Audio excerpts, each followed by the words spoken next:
দ্রুতই ইউক্রেন বাহিনীকে শেষ করে দিতে পারে রাশিয়া। রুশ সেনারা সম্মুখ সারিতে গতি অর্জন করেছে উল্লেখ করে এই মন্তব্য করেন ভ্লাদিমির পুতিন। এ সময় যুদ্ধের কূটনৈতিক সমাধানকে লাইনচ্যুত করতে ইউরোপীয় প্রচেষ্টার বিষয়ে সতর্ক করেন রুশ প্রেসিডেন্ট। এদিকে জাতিসংঘ সহ বেশ কয়েকটি দেশের সম্মতিতে ইউক্রেনে অস্থায়ী শাসন প্রতিষ্ঠার বিষয়ে আলোচনার পরামর্শ দিয়েছেন পুতিন। বৃহস্পতিবার আরখানগেলস্ক পারমাণবিক সাবমেরিনের নাবিকদের উদ্দেশ্যে ভাষণ দেওয়ার সময় একথা বলেন তিনি। 2024 সালের মে মাসে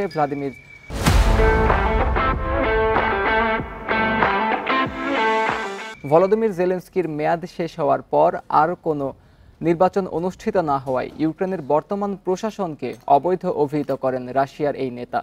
এছাড়া আর্কটিক অঞ্চলেও রাশিয়ার অগ্রগতি অব্যাহত রাখার পরামর্শ দেন পুতিন।